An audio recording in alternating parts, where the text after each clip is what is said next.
കേരളത്തിൽ നടപ്പാക്കാതിരിക്കാൻ മുഖ്യമന്ത്രിക്ക് കഴിയില്ല എന്നുള്ളതാണ് പ്രതിപക്ഷ നേതാവിൻ്റെ ആരോപണം. എങ്ങനെയാണ് ആ വിഷയത്തിൽ കാണുന്നത്? അപ്പോൾ അതിൻ്റെ സാധ്യതകൾ എങ്ങനെയൊക്കെയാണ്? അല്ല, കോൺഗ്രസിന് ഇതിലെന്താ നിലപാട്? കോൺഗ്രസിൻ്റെ ദേശീയ അധ്യക്ഷനോട് ചോദ്യം ചോദിച്ചപ്പോൾ അദ്ദേഹം ചിരിക്കുക ചെയ്ത് ഏതൊരു കോമഡി സിനിമ കണ്ട പോലെ ചിരിച്ചു.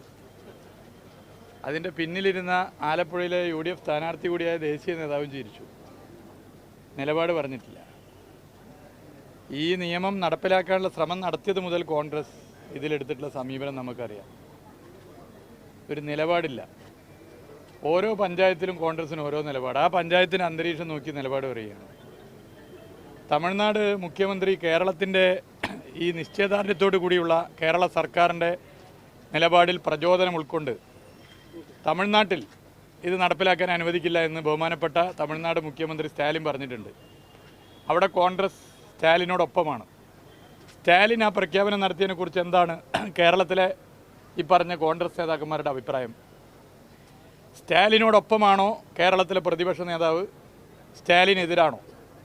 സ്റ്റാലിനെതിരായിട്ടാണ് നിലപാടെങ്കിൽ തമിഴ്നാട് കോൺഗ്രസിൻ്റെ നിലപാടിന് വിരുദ്ധമാണ് കേരളത്തിൻ്റെ പ്രതിപക്ഷ നേതാവിൻ്റെ നിലപാട്. സ്റ്റാലിനോടൊപ്പമാണെങ്കിൽ കേരളം ഇത് നേരത്തെ തന്നെ കൈക്കൊണ്ടു. കേരളത്തിലെ LDF സർക്കാരിൻ്റെ നിലപാടിനോടൊപ്പമാണ് കേരളത്തിലെ പ്രതിപക്ഷ നേതാവിൻ്റെ നിലപാട്. ഇതിൻ്റെ ചട്ടവും ഇതിൻ്റെ സാധ്യതകളും നിയമപരവും രാഷ്ട്രീയവുമായ പോരാട്ടവും ഒക്കെ തന്നെ ഞങ്ങൾ നേരത്തെ വിശദീകരിച്ചാണ്. അത് ഞങ്ങൾ തുടരും. എന്നാൽ BJP സംസ്ഥാന അധ്യക്ഷനും BJP നേതാക്കന്മാരും കേരളത്തിലെ സർക്കാരിനെ ഇതിൽ എതിർക്കുന്നത് മനസ്സിലാക്കാം. കേരളത്തിലെ സർക്കാരിന് ഇതിൽ അവകാശമില്ല എന്ന് പറയുന്നത് മനസ്സിലാക്കാം. എന്നാൽ പ്രതിപക്ഷ നേതാവും കോൺഗ്രസ് നേതാക്കന്മാരും BJPയുടെ മെഗാഫോണായി മാറുന്നത് അത് പരിഹാസ്യമാണ്. മതനിരപേക്ഷത നിറയുള്ള കോൺഗ്രസ് പ്രവർത്തകരെ വഞ്ചിക്കലാണ്, ഒരു സംശയമില്ല.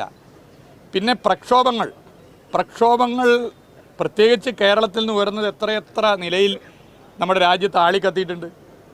ഇന്ത്യയിൽ നടന്ന പൗരത്വ നിയമത്തിനെതിരെയുള്ള പല പ്രക്ഷോഭങ്ങളിലെയും പ്രധാനപ്പെട്ട മുദ്രാവാക്യം കേരളത്തിലെ സർക്കാർ എടുത്ത ധീരമായ നിലപാടാണ്. ഞങ്ങളൊക്കെ അന്ന് യുവജന സംഘടനയുടെ പ്രവർത്തനത്തിൻ്റെ ഭാഗമായി പല നമ്മുടെ രാജ്യത്തെ നഗരങ്ങളിലും പ്രക്ഷോഭത്തിൽ പങ്കെടുത്തു. അന്നത്തെ ഒരു പ്രധാനപ്പെട്ട ആ പ്രക്ഷോഭങ്ങളുടെ ഊർജ്ജമാണ് കേരളത്തിലെ സർക്കാരിൻ്റെ നിലപാട്. ഇനി എന്താ മറ്റൊരു പ്രത്യേകത? കേരളത്തിലെ പ്രക്ഷോഭങ്ങൾ, പ്രതിരോധങ്ങൾ എപ്പോഴും ലോക ശ്രദ്ധ പിടിച്ചു പറ്റും. ലോകത്തിൻ്റെ വിവിധ രാജ്യങ്ങളിൽ പ്രധാനപ്പെട്ട കസേരകളിൽ ഇരിക്കുന്ന നിരവധി മലയാളികളുണ്ട്.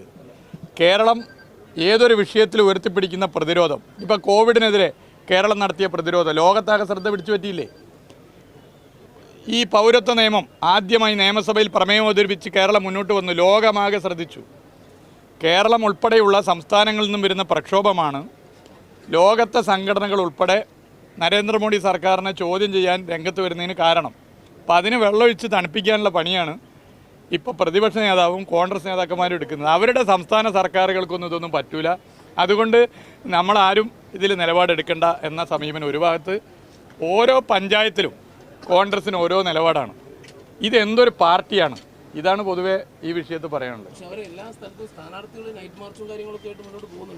അതെ, നൈറ്റ് പൗരത്വ നിയമം നടന്നതിന് ശേഷം നിരവധി നൈറ്റുകൾ കടന്നുപോയി. ഒരുപാട് രാത്രികളും പകലും ഒക്കെ കടന്നുപോയി. ഒരു രാത്രിയിൽ ഇവരെ ആരെയും നമ്മൾ കണ്ടിട്ടില്ല. നിരവധി പ്രക്ഷോഭങ്ങൾ നടന്നു. എവിടെയെങ്കിലും രാത്രി പോട്ടെ, രാവിലെ വരെ നടന്നിട്ടുണ്ടോ? ഇവരിൽ പലരും UDF സ്ഥാനാർത്ഥികളിൽ മഹാഭൂരിപക്ഷവും നേരത്തെ MP-മാരല്ലേ? നൈറ്റ് പോട്ടെ, മോർണിംഗിൽ പാർലമെൻറ്റിൽ ശബ്ദിച്ചിട്ടുണ്ടോ? മിണ്ടിയിട്ടില്ല. ഇപ്പോൾ തെരഞ്ഞെടുപ്പായപ്പോൾ നൈറ്റ് മാർച്ച് വന്ന് പറഞ്ഞ് മുന്നോട്ട് വരികയാണ്. അത് കുറച്ച് ആരോഗ്യത്തിന് നല്ലതാണെന്നല്ല, അപ്പുറത്ത് രാഷ്ട്രീയമായി ഇവരുടെ ഇരട്ടത്താപ്പ് പൊതുവെ ആളുകൾ മനസ്സിലാക്കും. ഇപ്പോൾ സമയം കുറവാണ്. ഇത്രയും ആളുകൾ അതെ, അത് നേരത്തെ പറഞ്ഞു. ഇനിയിപ്പോൾ ഇവരെ കോൺഗ്രസ് തുടക്കത്തിൽ അതിൽ ഇരട്ടത്താപ്പ് നിലപാടാണല്ലോ എടുത്തിട്ടുള്ളത്. ഇത് കേന്ദ്ര സർക്കാർ എടുക്കുന്ന സമീപനം എടുത്ത് പരിശോധിച്ചാൽ നമുക്ക് കാണാം. ഇപ്പോൾ ദേശീയ അന്വേഷണ ഏജൻസികളെ ഉൾപ്പെടെ രാഷ്ട്രീയ ആയുധമായി ഉപയോഗിക്കുന്നു എന്നുള്ളത് ഇതിലൂടെ നമുക്ക് കാണാൻ പറ്റുന്നത്. അല്ല, അതൊക്കെ നോക്കാന്ന് വരുമാനമൊക്കെ നോക്കാം. കേരളത്തിൽ അങ്ങനെ തുമ്മിയാ തെറിക്കുന്ന മൂക്കൊന്നല്ല. കേരളത്തിൽ നല്ല രാഷ്ട്രീയ ധാരണയുള്ള ജനങ്ങളാണ് കേരളത്തിലെ ജനങ്ങൾ. രണ്ട് മുഖ്യമന്ത്രിമാരെയാണ് ഇപ്പം അകത്തിട്ടത്. അത് നോക്കാം, എങ്ങനെയാണെന്നുള്ള നോക്കാം. മറ്റൊന്ന്, തലസ്ഥാനത്തെ റോഡ് വികസനവുമായി ബന്ധപ്പെട്ടാണ് സ്മാർട്ട് സിറ്റി. അത് സമയം ഇഷ്ടം പോലെ വലിയൊരു വിഷയമാണ്. നഗരവാസികളോട് അത് പരിഹരിക്കാൻ ഇടപെടുന്നുണ്ട്. അത് പരിഹരിക്കാനുള്ള എല്ലാ ശ്രമങ്ങളും ഇടപെടലും നടത്തിക്കൊണ്ടിരിക്കുകയാണ്. എന്നത്തേക്ക് അത് നേരത്തെ പറഞ്ഞതുപോലെ ആ നിലയിലേക്ക് കാര്യങ്ങൾ ചെയ്യാനാകും. തൈക്കാട് ഉൾപ്പെടെ പല ഭാഗങ്ങളും ഒറ്റപ്പെട്ടു എന്നുള്ളൊരു പരാതി അത് അതിൻ്റെ യോഗങ്ങളും കാര്യങ്ങളൊക്കെ നടത്തുന്നുണ്ട്, വേഗത്തിൽ പോകുന്നുണ്ട്. ഇതിപ്പോൾ ഇന്നോ ഇന്നലെ തുടങ്ങിയല്ല. ഞങ്ങളത് സംസാരം കേട്ടാൽ തോന്നും ഘട്ടം തുടങ്ങി, എത്രയോ കാലമായി. അതിനിപ്പോൾ പരിഹാരം വരികയാണ്, പരിഹാരം കണ്ടിരിക്കുകയാണ്. ആ പരിഹാരം കണ്ടുകൊണ്ടിരിക്കുമ്പോൾ അതിന് അള്ളു വെക്കാൻ ആരും ശ്രമിക്കരുത്. എല്ലാവരും യോജിച്ച് വെക്കണം. യോജിച്ച് നിന്നതിൻ്റെ കാര്യങ്ങൾ പരമാവധി പൂർത്തീകരിക്കണം. നേരത്തെ ചില റോഡുകൾ തുറന്നു കൊടുത്തു, ചിലത് തുറക്കാനുള്ള പ്രവൃത്തി പൈപ്പൊക്കെ അടിയിലൂടെ ഇട്ടിട്ടാണല്ലോ.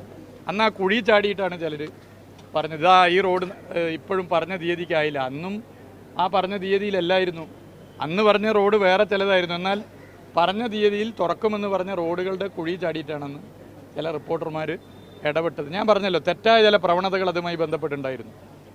തെറ്റായ ചില പ്രവണതകൾ, ചില കൊലക്കൊമ്പൻ കരാറുകാർ നടത്തിയ തെറ്റായ പ്രവണതക്കെതിരെ ശക്തമായ നിലപാടാണ് LDF സർക്കാർ സ്വീകരിച്ചത്. അതിൽ പ്രയാസം തെറ്റായ പ്രവണതകളുള്ളവർക്കുണ്ടാകും. അതിൻ്റെ ഭാഗമായി പലരെയും വിലക്ക് വാങ്ങാനുള്ള ശ്രമം ഉണ്ടാവും.